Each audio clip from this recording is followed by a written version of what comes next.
15 जुलाई से गुप्त नवरात्रि शुरू हो रही है।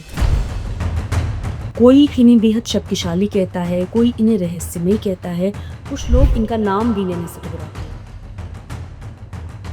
शिव के ना मानने पर माता सती इतनी क्रोधित हो जाती हैं कि वो 10 अलग अलग जगहों पे अपने एक एक रूप को छोड़ देती हैं। क्या हमें नवदुर्गा की पूजा करनी चाहिए या हमें महाविद्याओं की पूजा करनी चाहिए?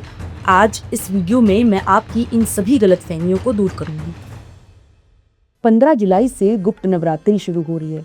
वो 9 दिन जब मां शक्ति के 10 रूप यानी 10 महाविद्याओं की विशेष साधना की जाती है। लेकिन सवाल ये है कि आने वाली गुप्त नवरात्रि आपके जीवन में क्या बड़े बदलाव ला सकती है।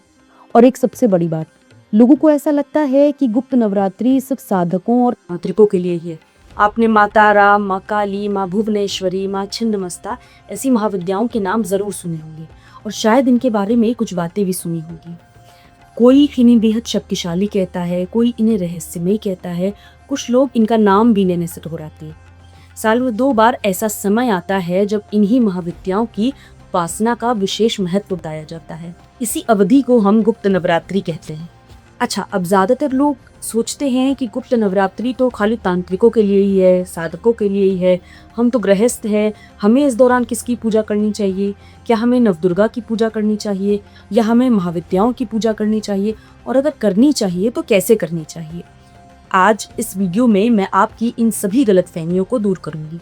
तो चलिए शुरू करते हैं आपके मन में चल रहे सबसे पहले सवाल से। गुप्त नवरात्रि आखिर है क्या? वैसे तो जब भी नवरात्रि की बात होती है तो ज्यादातर लोगों के मन में या तो चैत्र नवरात्रि आती है या तो शरद नवरात्रि आती है। लेकिन चैत्र नवरात्रि हिंदू नववर्ष की शुरुआत का समय मानी जाती है, जबकि शरद नवरात्रि अश्विन मास में आती है और ये माँ दुर्गा के महिषासुर पर विजय की याद दिलाती है। लेकिन गुप्त नवरात्रि के बारे में बहुत ही कम लोग जानते हैं। अब गुप्त सुनते ही लोगों के मन में आ जाता है कि ये कुछ सीक्रेट है, यानी कुछ ऐसी बात है जो लोगों को बतानी नहीं चाहिए। लेकिन संस्कृत में गुप्त का मतलब होता है सुरक्षित रखना या किसी चीज को संरक्षित रखना। जैसे कोई हीरा होता है, आप उसे तिजोरी में इसलिए रखते हैं क्योंकि वो बहुत कीमती है, उस पर किसी की नजर ना पड़े, न कि इसलिए कि उसमें कुछ गलत है। इसी तरह गुप्त नवरात्रि भी होती है। इस दौरान जो साधना की जाती है, जो मंत्र जाप किए जाते हैं, जो संकल्प लिए जाते हैं, उन्हें इतना गुप्त रखा जाता है कि इसके बारे में किसी को पता न चले और आपकी साधना सफलता से संपूर्ण हो सके। यही कारण है कि इस नवरात्रि को बेहद गुप्त कहा जाता है। हिंदू पंचांग के अनुसार सबसे पहले चैत्र नवरात्रि आती है, जो आमतौर पर मार्च से अप्रैल के बीच में पड़ती है। फिर आषाढ़ गुप्त नवरात्रि आती है, जो जून से जुलाई में होती है। उसके बाद आती है शरद नवरात्रि, जो सितंबर से अक्टूबर के बीच में मनाई जाती है। और आखिर में आती है माघ गुप्त नवरात्रि, जो जनवरी से फरवरी के बीच में पड़ती है। अगर 2026 की बात करें तो माघ गुप्त नवरात्रि 19 जनवरी से 27 जनवरी तक आई थी। वहीं आने वाली आषाढ़ गुप्त नवरात्रि 15 जुलाई से 23 जुलाई तक मनाई जाएगी। लेकिन अभी भी एक सबसे बड़ा सवाल है, आखिर ये महाविद्याएं है कौन? इनकी उत्पत्ति हुई कैसे थी? ये तो हम सभी जानते हैं कि ये 10 महाविद्या स्वरूप माँ आदिशक्ति से ही निकले थे और वही आदिशक्ति इस पूरी सृष्टि की मूल शक्ति है। कहा जाता है कि इनका किसी से जन्म नहीं हुआ। जब न धरती थी, न आकाश था, न कोई देवता था, न कोई समय था, तब भी आदिशक्ति थी। उन्हीं से इस सृष्टि की शुरुआत मानी जाती है। इसी आदिशक्ति के 10 विद्या रूप को हम 10 महाविद्या कहते हैं। महाविद्या का अर्थ है महान ज्ञान अर्जित करने वाली देवियां, यानी माँ के ऐसे स्वरूप जो हमें जीवन, शक्ति, संसार के अलग अलग पहलुओं को समझाते हैं। ये 10 महाविद्याएं हैं माँ काली, माँ तारा, माँ त्रिपुर सुंदरी, माँ भैरवी, माँ भुवनेश्वरी, माँ छिन्नमस्ता, माँ धूमावती, माँ बगलामुखी, माँ मातंगी और माँ कमला। पहली बार ये नाम सुनने में कुछ लोगों को रहस्यमय लग सकते हैं। कुछ रूप इनके बेहद शांत हैं तो कुछ इतने ज्यादा शक्तिशाली हैं कि उनके नाम मात्र से लोगों के मन में जिज्ञासा उत्पन्न हो जाती है। इनमें से माँ काली समय और परिवर्तन की शक्ति मानी जाती है। माँ तारा रक्षा और मार्गदर्शन की देवी है। वहीं माँ बगलामुखी भक्तों को हर बाधाओं से बचाती है। माँ कमला समृद्धि और सौभाग्य प्रदान करती है। यानी एक माँ लेकिन 10 अलग अलग स्वरूप और उनकी 10 अलग अलग शक्तियां हैं। इसीलिए गुप्त नवरात्रि में इन 10 महाविद्याओं की पूजा का खास महत्व होता है। इन 9 दिनों में 10 महाविद्याओं की आराधना करके व्यक्ति इन 10 जीवन के इन 10 पहलुओं को समझ सकता है और ज्ञान के साथ साथ धन और समृद्धि भी अर्जित कर सकता है। लेकिन सबसे बड़े सवाल पे आते हैं कि आखिर 10 महाविद्याओं की रचना हुई कैसे थी। कहानी जाती है शिव महापुराण में, जब एक बार राजा दक्ष एक विशाल यज्ञ का आयोजन कर रहे थे। उन्होंने सभी देवी देवताओं को तो आमंत्रित किया होता है, लेकिन भगवान शिव और माता सती को इस यज्ञ में नहीं बुलाया होता है। अच्छा, माता सती वहाँ कैलाश पे बैठ के सभी देवी देवताओं को ऊपर से जाता हुआ देख रही होती है, तो वो भगवान शिव से जिज्ञासावश पूछती हैं कि हमें भी वहाँ चलना चाहिए। भगवान शिव ठहले त्रिलोकीनाथ, उन्हें तीनों समय का ज्ञान होता है, भूत, वर्तमान और भविष्य का उन्हें संपूर्ण ज्ञान होता है। इसलिए वो माता सती को बचाने के लिए उन्हें उस यज्ञ में जाने की अनुमति नहीं देते हैं। इस पर माता सती हट करने लगती हैं, लेकिन फिर भी भगवान शिव के ना मानने पर माता सती इतनी क्रोधित हो जाती हैं कि वो 10 अलग अलग जगहों पे अपने एक एक रूप को छोड़ देती हैं। अब भगवान शिव माता सती से बचकर जिस भी कोने में जाते थे वहाँ उन्हें एक दिव्य स्वरूप दिखता था। यही 10 स्वरूप आगे चल के 10 महाविद्याओं के नाम से जाने गए। अब बात आती है कि गुप्त नवरात्रि क्या सिर्फ साधकों और तांत्रिकों के लिए ही है?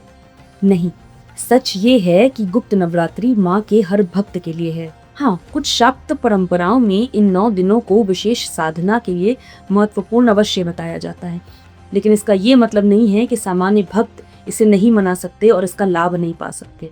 जैसी दूसरी नवरात्रियों में लोग व्रत रखते हैं, दुर्गा सप्तशती का पाठ करते हैं, माँ की पूजा और आराधना करते हैं, वैसे ही गुप्त नवरात्रि को भी माँ में श्रद्धा रखने वाला हर व्यक्ति मना सकता है। इसी बात को समझाने के लिए एक प्रसिद्ध कथा सुनाते हैं। कहा जाता है कि एक बार एक स्त्री ऋषि श्रृंगी के पास पहुंचती है।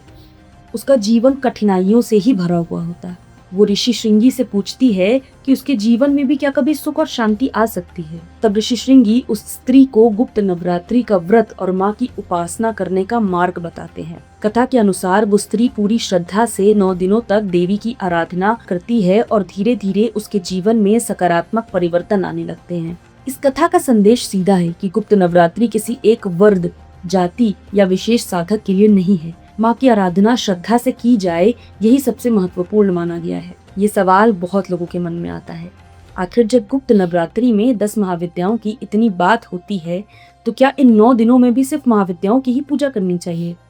और अगर करनी चाहिए तो कैसे करनी चाहिए? वैसे तो ऐसा नहीं है।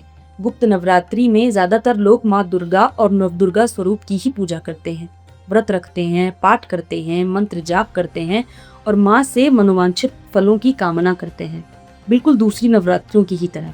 लेकिन कुछ शक्त परंपराओं में गुप्त नवरात्रि को विशेष साधना का सबसे शक्तिशाली समय माना गया है। इसलिए इस दौरान 10 महाविद्या की उपासना को खास महत्व दिया जाता है।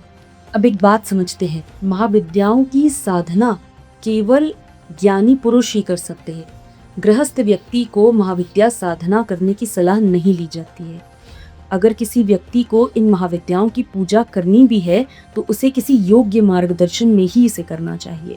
ज्यादातर लोगों को गुप्त नवरात्रि के दौरान भी माँ दुर्गा के नव दुर्गा स्वरूपों की ही आराधना करनी चाहिए। ऐसा करने से भी आपके वही मनोवांछित फल पूरे हो सकते हैं जो 10 महाविद्याओं की साधना से पूरे हो सकते हैं।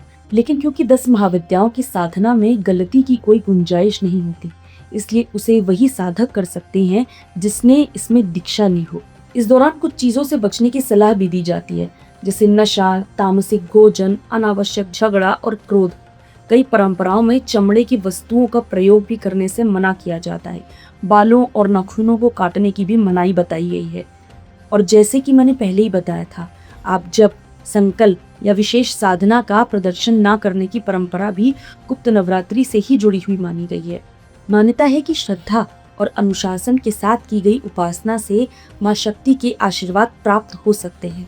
इसी कारण बहुत से लोग 9 दिनों को मन की एकाग्रता, देवी की आराधना और आध्यात्मिक साधना के लिए विशेष समय मानते हैं। लेकिन गुप्त नवरात्रि सिर्फ घरों तक ही सीमित नहीं है।